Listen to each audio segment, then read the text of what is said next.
yeah, last year probably was personally like a tough year. I lost a lot of confidence in probably my own game. Is it hard when you do go back home and when you were playing that they didn't have, playing contracts and that you weren't training full time? If you have a job in Dublin, which is 2 hours away from where I live, then girls are travelling down like midweek to come to training, 2 hours to drive back up to get to work the next morning and things like that. So I think there's no correlation towards like what people think aesthetically a female athlete should look like, and also the performance. I think a lot of the emphasis is how you feel, and like let your training, your footy do the talking. This podcast is brought to you by Woodside Energy, helping young players develop and grow as the official sponsor of the Fremantle Dockers Next Generation Academy. Woodside Energy, supporting local footy. Hello and welcome to this week's episode of Dubya. I'm Caitlin Bassett and with me is my cross-coding friend Rosie Deegan. Well, ahead of the Derby this week, we have former Eagle turned Docker Ash McCarthy.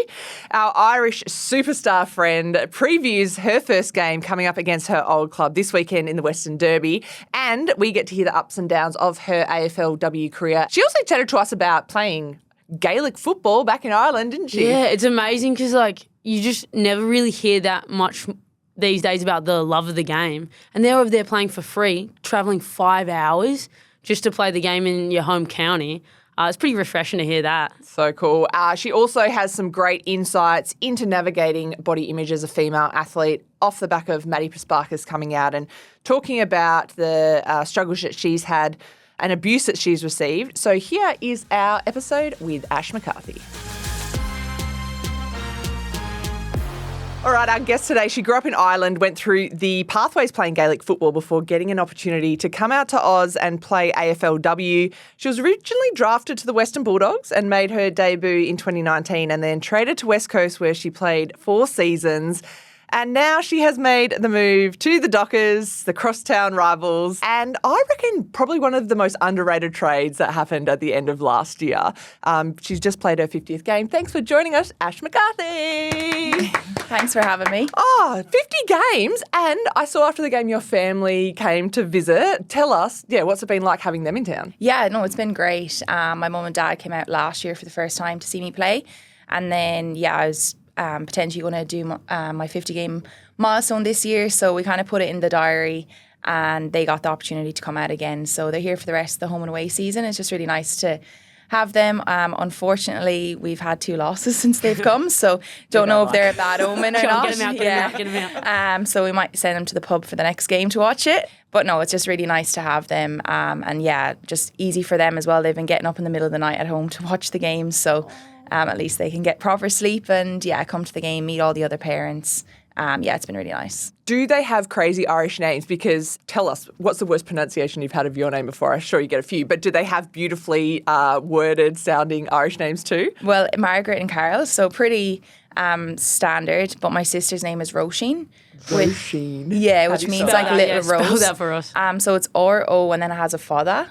I-S-I, fada, N. So the fadas are it's like an accent kind of over the vowels that make them longer. Yeah, right. So and then my name, Aisling, but I get Aisling, Aisling, Aish. That's the one I was debating this morning. Yeah. Yeah. I love it. How hard is it, I guess, spending so much time away from your family? You took such a big risk when you originally came out to play. How far was that outside your comfort zone, I guess, taking the risk to come play AFLW? Yeah, it wasn't really something ever on my radar to come out and play AFLW. Cora Staunton had done it the year before I got drafted, and there was documentaries about her back home, and then the opportunity to come out for a trial came up for me in 2018. So it was more just go on a free holiday to Australia, to Melbourne for a week. It was actually the week of the grand final in the AFL men's. So just to be immersed in the footy world in Melbourne at that time was incredible. And we did kind of stuff like the AFL Combine. You do a 2K time trial, the agility tests and things like that. But it wasn't really something that I probably thought that I would pursue. But then when there was a bit of interest there, I was like, maybe this is something that would be cool to do. So spoke to a few clubs and nominated myself for the draft and got picked up. But it all happened pretty quick that I didn't really think about it too much. And I was 22 at the time. Moving over to the other side of the world definitely was daunting. But I think I just went out for the season at that time. So just went out for 6 months and then came home to play Gaelic football. So it just all happened pretty quick and haven't really thought about it. But when I reflect on it now, like I was really young, but I think a good thing was I just finished college. So had my physio degree, and then there was really no expectations. Just go out and see how I went. So yeah, the opportunity was amazing. But yeah, to think I'm here 7 seasons later is probably not something that I thought. But yeah, I really enjoyed the journey. It's so crazy. I love that you got your degree, and I've heard you speak about before how important it is to have something outside of football. When you finished your degree and you got that beautiful piece of paper that you worked so hard for, was it tempting just to go, do you know what, I'm going to work full time now, I'm going to actually make some money? Because I understand that Gaelic football it's only amateur in Ireland, isn't it? Yeah, definitely. So I think that's probably why there's a big focus, especially in Ireland, on like education. I played football, Gaelic football all the way through, the pathways and at that higher level, but like you never get paid for it.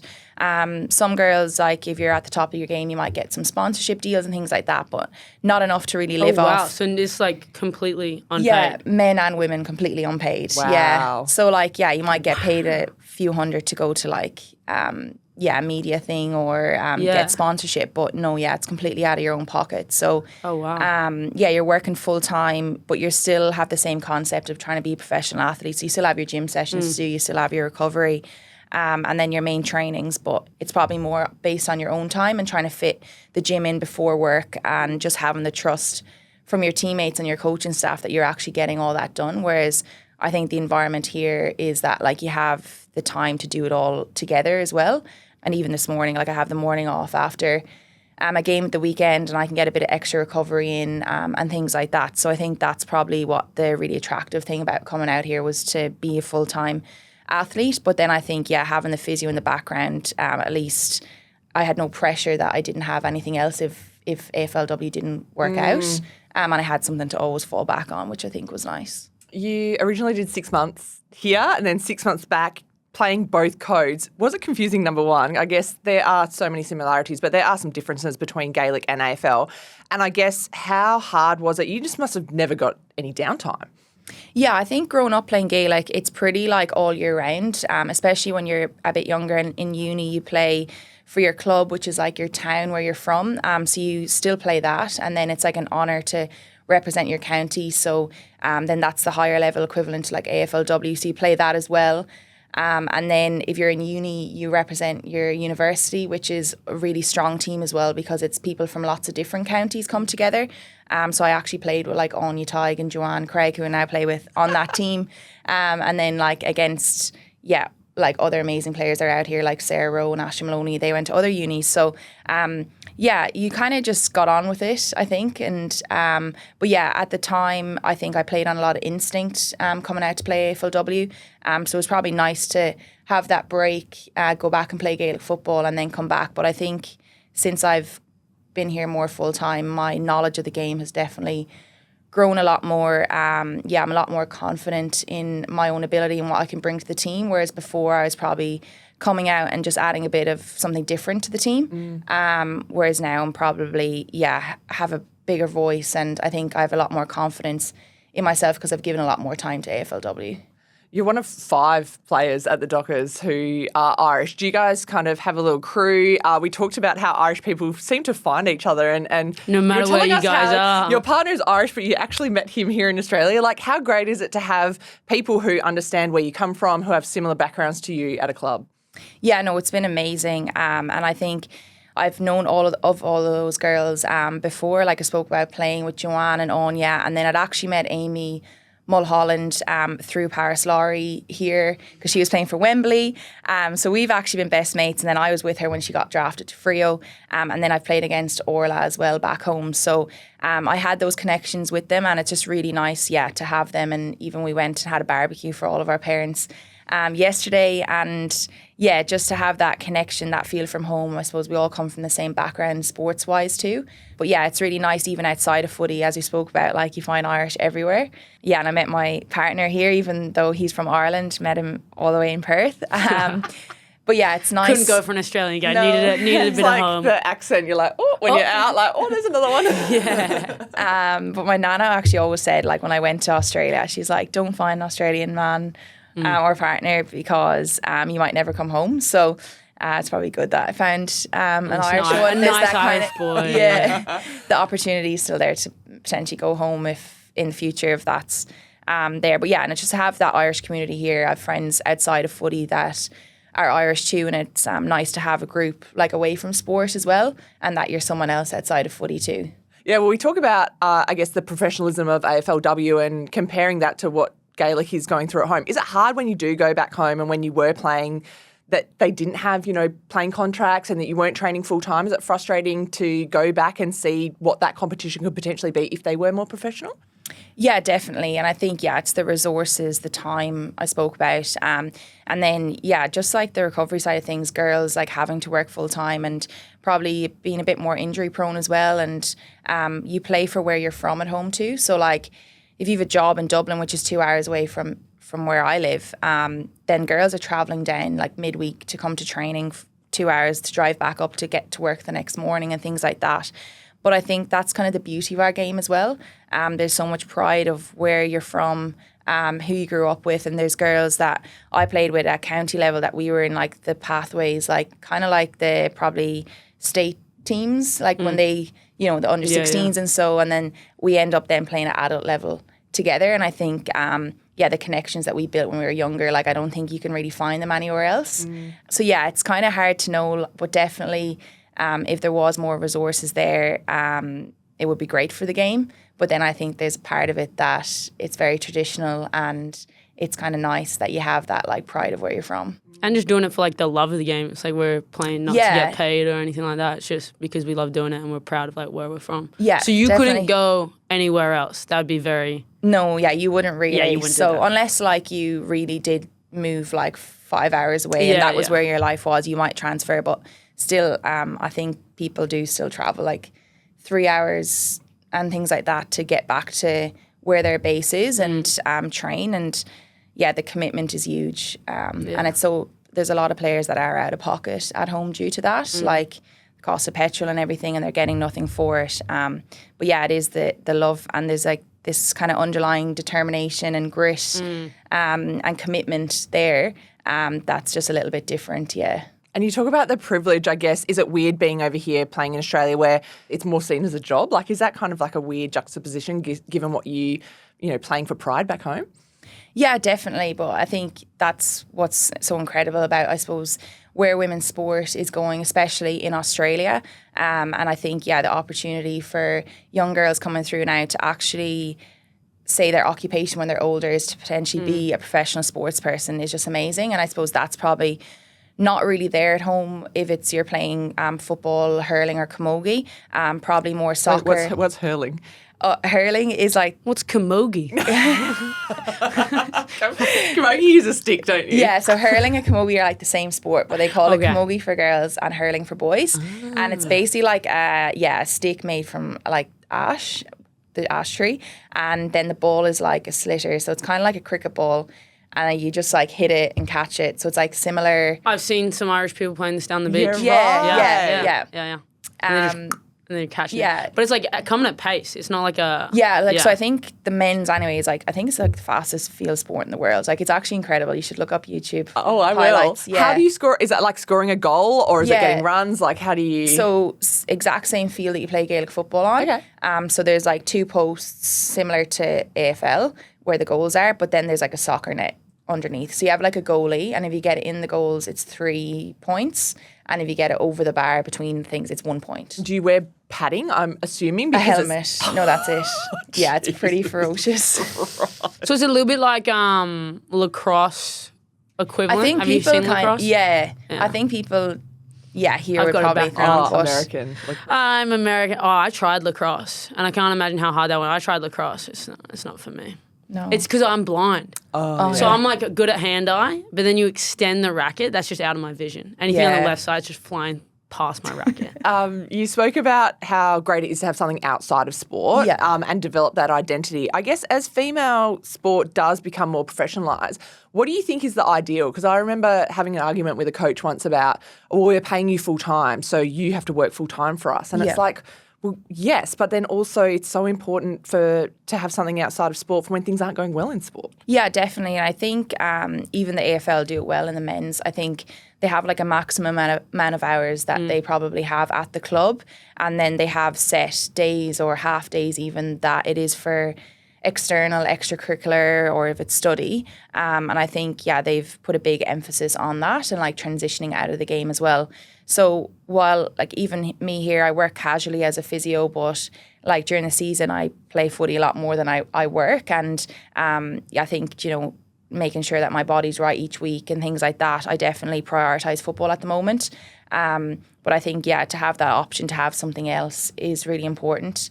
But also being able to focus on football, like you said, coaches are probably expecting a lot from you, and like you probably are expecting a lot from yourself as well. So I do think it's nice to be able to probably hone in on football, but then also there's a time where it's probably too much and you have to have something else. I think a lot of girls, like we have PDMs at the club, so they work through things with Liana, who's our PDM, and maybe searching to see what they do like outside of football, if it is study or doing extra courses, or even if it's like charity work, things like that we have the resources there to help us, and I think it is important. Yeah, I was lucky enough to be a PDM, player development manager, thank you. at cricket when I first retired from netball, and it's so important to have someone there to encourage you to do something outside of sport, because yes, it's fantastic to get paid to do it, but eventually one day it will finish, and then what's next career path going to be? You see, like there's so much struggle with identity with like particularly AFL, and then when AFL women get to that point where it's like full time, it'll be the same thing. Whereas like you've been doing something for 2-3 years, like I think the average lifetime of an AFL player is like almost like only like 4 or 5 years. Yeah. So it's like you kind of dedicate your whole 4 years to that. And then it's like, oh, now what? Like now I'm into the real world and I don't know what to do. So I think it's so important, particularly in women, because like women like to like kind of have like toes or in like different stuff, like fingers in different pies and stuff, and like kind of extend yourself a little bit more. So I think you like PMD, is that what you call it? PDM. PM. I think that's really important. Like I know in college, like it was a big emphasis as well, because like sport's never forever and you're like one injury away. Yeah. They always say, which is pretty negative, but. I mean, so 50 games on the weekend, quite the journey. Tell us what it's been like to get there, because I assume there's been a few setbacks. I understand you missed your first game, like you weren't named for your first game for the Bulldogs. Tell us how that kind of shaped your experiences and then maybe some highlights of those 50 games as well. Yeah, definitely. Yeah, it's been a journey, as you said, like a few ups and downs, and it's taken 7 seasons to get to 50 games. So, it's been a bit of a journey, but yeah, coming out here straight away as a 22-year-old kid, really, that never played the game before. And as you said, I didn't get selected for round 1, which I was pretty devastated at the time. And that's probably where I've now a lot more understanding of the importance of having something else outside of footy, because I probably came over, put all my eggs into one basket, like focused completely on AFLW and trying to learn that game. All my friends and my support network were my teammates. Yeah. I didn't really have anyone like outside of footy really when I first moved to Melbourne, and then when I didn't get selected, I was like, the decision to come here, I was questioning that, probably comparing myself to other Irish girls that were selected. What are people going to think at home? And just like kind of spiraling like that. But to be honest, it probably is the best thing that ever happened to me. I got to travel as an emergency with the team, understood how everything worked on game day. It was a pretty tough slog, that game. So if I didn't play well, maybe I was the magnet that they might have flipped the next week, things like that. So I got my opportunity against Geelong in round 2, and then, I played every game after that for Bulldogs. But at that time, there was only like 7 games in a season. So it was really short and sharp. We didn't make finals. I returned home and then came back out the next year, and then COVID hit. So that was another shortening of the season then, and went home again, and that's an opportunity came to potentially move to Eagles. So like I spoke to them, Adam Selwood, quite a lot at that time. He was like the football manager, and just the vision of where Eagles wanted to get to, how they were going to get there, and kind of how they saw me helping them get there. It was a really attractive like vision and place to be. So I traded across there and played 4 seasons there. But huge journey at Eagles as well. Lots of up and downs. It was quite challenging for years. I'm not going to lie, but I really enjoyed that grind, I think, and the will and want to continually improve. But then, last year probably was personally like a tough year. I lost a lot of confidence in probably my own game and what I could bring to the team. And was just like started questioning a lot then of, do I just go home and play Gaelic? Do I need to go to a new team and get like a fresh start? And that's where I probably was really questioning like being in Australia so far away from home and what I known.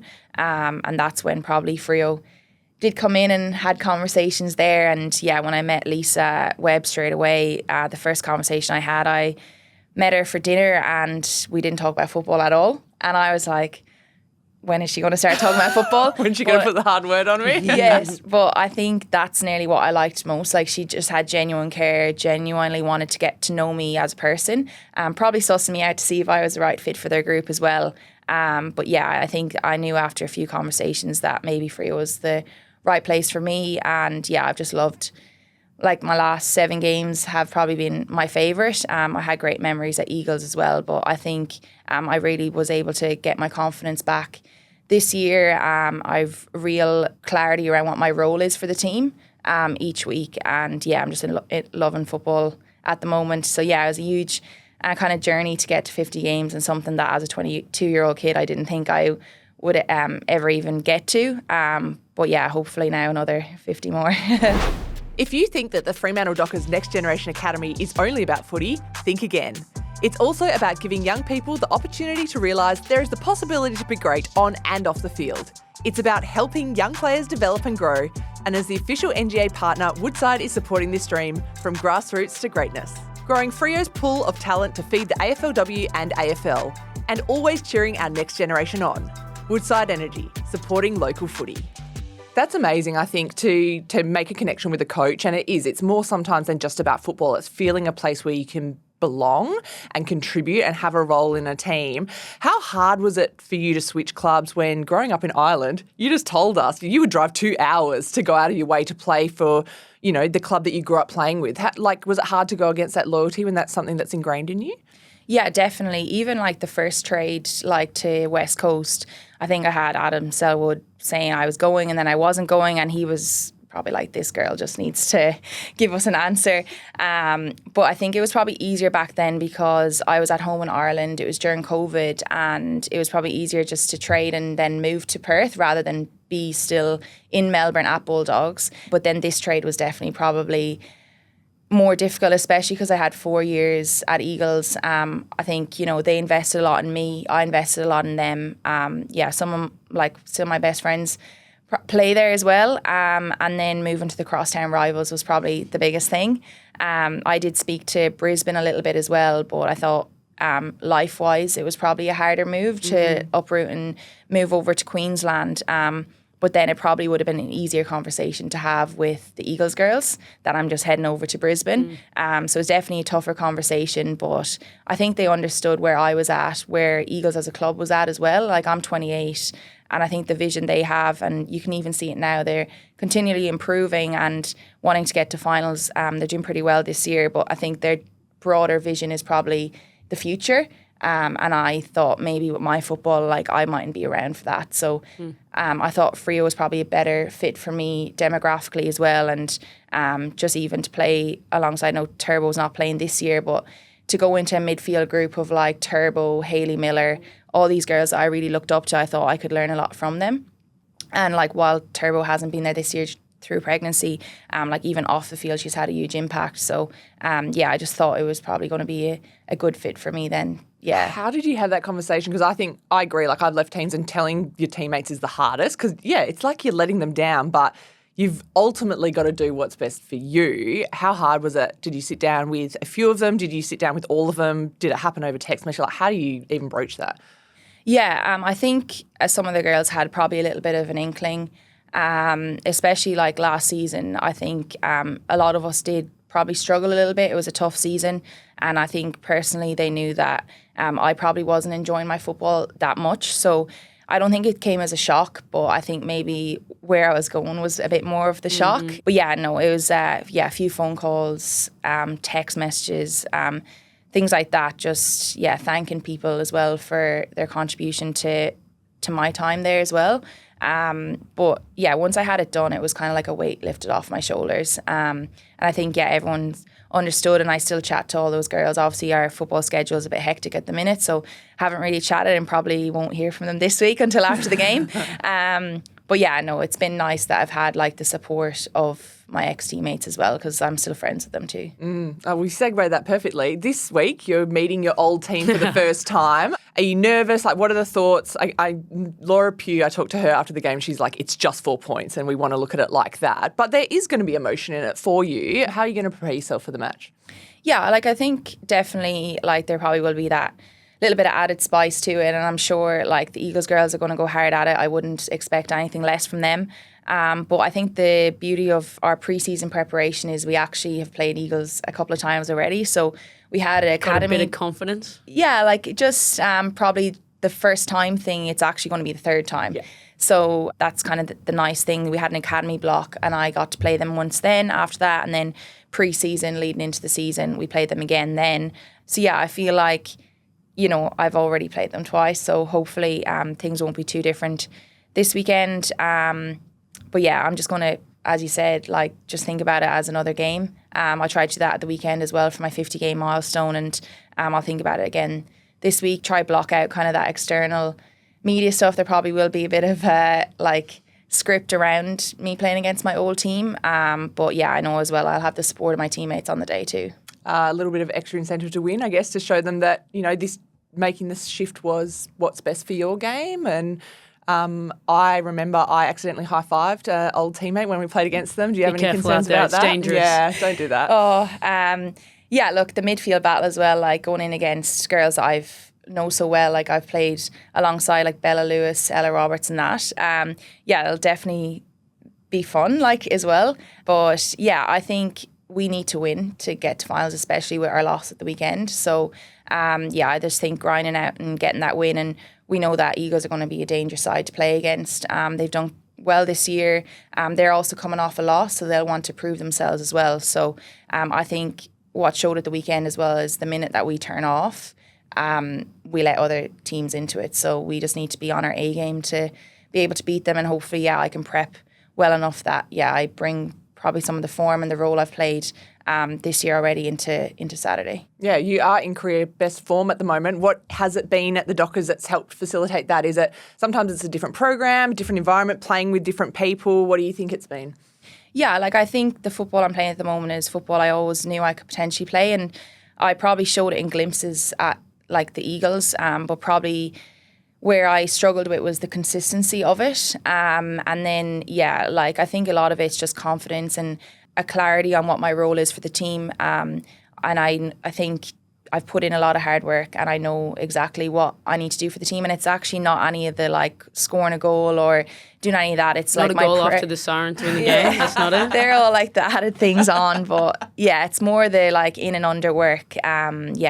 Just like the tackling, the pressure, and like all of that I can control. So when I do that, I think that's what enables me to, get forward and score and things like that. So as long as I just stick to the basics and try to do them well, I think, I'll be in good stead to hopefully play my role for the team and get the win.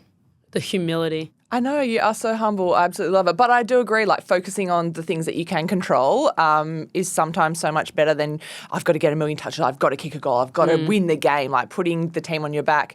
You'd often do that just by intent, by tackling pressure and things like that. So it's really exciting to hear you say that as well, that that's a focus for you. Yeah, and even like Lisa as a coach, like she never talks about stats. And I think that like we have, such a good trademark in our club, and people that get voted as trademark player are the ones that don't have the biggest stats because they've just played their role, and that's what we actually value more. So I think if you go out each week with your few points of what you want to focus on and your intent, I think if everyone brings that, that's what like team performance. I do think at Frio as well we have a very wide spread of contributors, which has been really good, and obviously we've had a few key players go down injured, but I think the spread of the load has been good too, yeah. Yeah, tell us about, you've had obviously your mate Anya go down, Ange Stannett, Kiara Bowers. You even had Hayley Miller was a late out for you guys on the weekend. How hard is it when you've got key players missing, but then the opportunity for players to step up and really take their opportunities?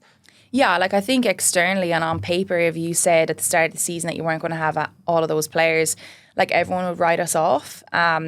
But I think, the beauty of the sport is it is a team sport, and it's enabled younger girls to get opportunities. Like you see TK come in, and she's a late inclusion in our squad for Turbo, and she's kicked a goal in like the last 4 games or something like that. So and we're looking at other avenues to attack. Obviously, Anya was a really important part of that, and she was probably our focal point, but we've had to try different things, and it's enabled other girls to step up. And it's going to be scary next year when we get Turbo and Ange back into the midfield mix as well. So I think we're having a good blueprint for the future as well, and giving other people opportunities. But I think each week different people step up, which has been really nice. Maddy Prespakis came out a couple of weeks ago now, and after she kicks goal, pointed to her belly, and it was to highlight the fact that she's been getting trolled online about body image.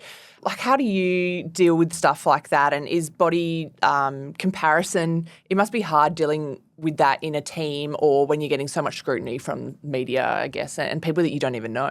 Yeah, definitely. What happened the last couple of weeks with Maddy has, it's been terrible, but it probably highlights the importance, of education around body image and female athletes. The good thing about our sport is that everyone is different shapes and sizes, and we need all of those different shapes and sizes for different positions and people's different strengths. Midfielders are going to look different to key position players and things like that. But I think for female athletes, what's really important, especially for young girls, is just the education around it all. And at AFLW level, we do have the resources to have dietitians and things like that. And I think the biggest thing is that I think females underfuel. So when then you see people getting trolled like Maddy for how they look, that kind of goes against everything that we've been educated on about making sure that we fuel our bodies. So shout out to Maddy as well for kind of backing herself in and showing them it, letting her footy do the talking. But education is really a big thing, and trying not to compare yourself. And definitely it's we learn it's more about how you feel, and your body weight to perform at the highest level can be completely different to someone else's. And some people struggle to put on weight, some people struggle to probably lose weight. But it just depends. Everyone looks very different. But education, I think, is the biggest thing around that. And looking a certain way does not necessarily guarantee good performance. Prespakis is killing it at the moment. She's doing such a great job. It's wild to think that people are picking on her body or what she looks like when she's playing so well.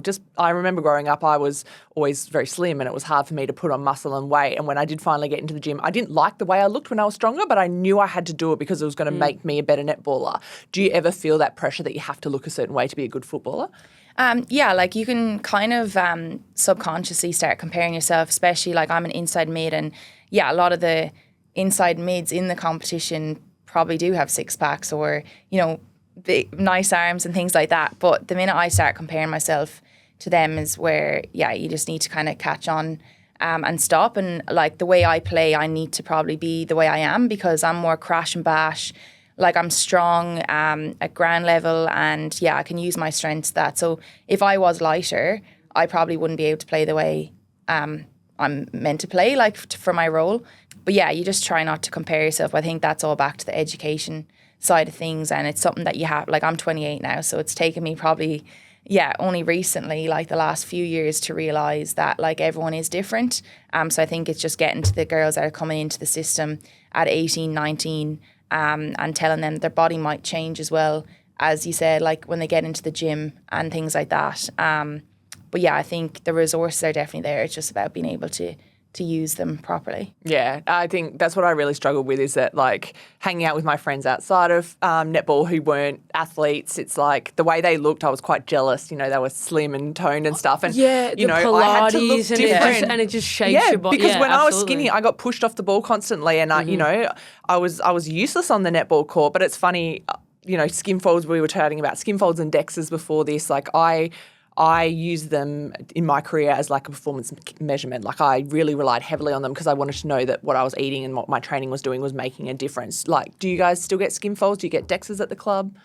No, actually here at Frio I haven't, but we use them a little bit at Eagles, and as well I hurt my knee in 2022, and like the DEXA scan was really interesting because I could see like where my muscle mass had gone from my quad, and then how much if it was gone, and then when it was coming back and things like that. So I think there's like a different use to it as well. And then they were doing a little bit of a study as well on how our muscle mass changed like pre-season, in season and after season. And I think it's natural as well during the season to lose muscle mass because you can't like gym as much. You're having to eat more to fuel and recover and things like that. So there is no ideal weight or muscle mass to have for a female athlete. So yeah, I think a lot of the emphasis on what is how you feel, and like let your training, your footy do the talking. And yeah, you don't need to look a certain way.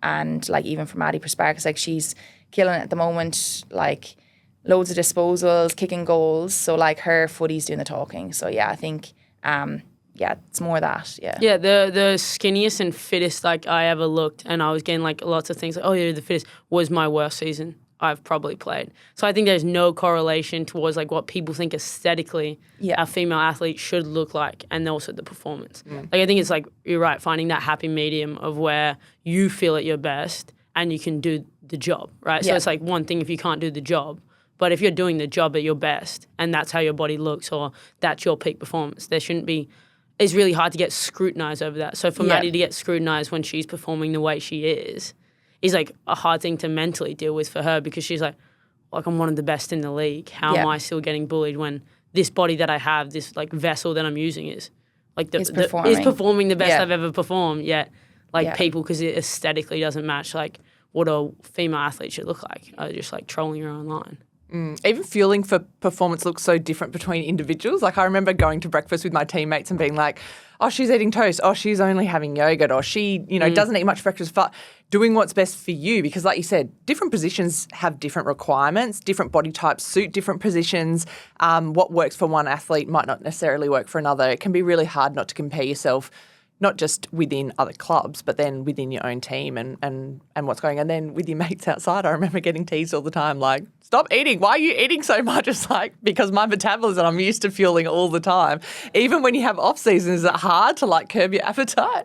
Yeah, definitely. And like you're still going to be active and stuff in the off season, and you still have that mindset around like recovering and probably not fueling as much for like games and that. But yeah, you still have that like athlete mindset. And yeah, just trying to keep muscle mass and things like that. So yeah, definitely even like just like the constant snacking and things is different to my friends outside of footy. But yeah, I think just understand the importance of fueling. And as you said, like probably when you were at your leanest or fittest was probably maybe you weren't even eating enough. No, I wasn't. I went to the dietitian. She's like, really? I'm like, but I'm so fit. But look at me. Yeah, look at me. I'm just getting bumped off the ball. Like, ugh. So it's not the best. But you can't play, exactly. Yeah, but I was just terrible. Useless. Yeah. I'm glad I look fit. Doesn't really help me very much, yeah. Your fam's out for this last bit of the season. We're talking about your run home. So you've got the Derby this week, which you've mentioned before is going to be huge for your finals hope. You're then heading to Sydney to play GWS and then finishing against the Bulldogs back in Perth again. Yeah, right. Okay. So what are your thoughts on that run home? You're sitting 6th at the moment. Is every game a must-win mentality? Yeah, I think so. Especially after dropping the 4 points at the weekend, I think the next 3 games are huge.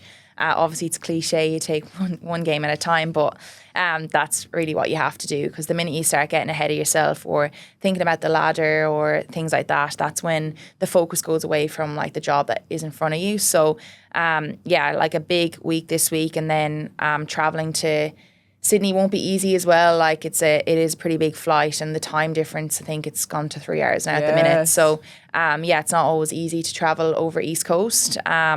And then back home. So, yeah, I think we just need 3 wins, and hopefully that does us enough to get in the top 8. And it's telethon this weekend as well. So there's going to be heaps of activations. It's going to be crazy. Leader Oval you guys are playing. How excited are you to be a part?